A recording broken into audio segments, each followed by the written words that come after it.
When you think of Amish furniture, you probably don't think of the term innovation. But the story of the Bontrager Dining Collection may surprise you.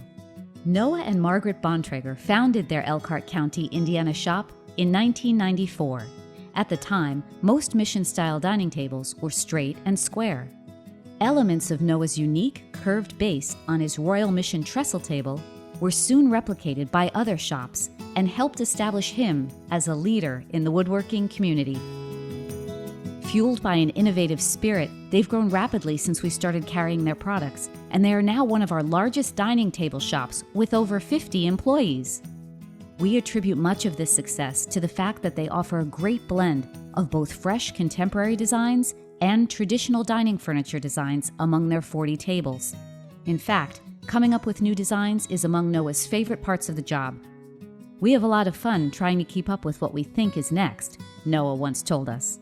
Back when we started, customer expectations were different. Today, the bar is set very high.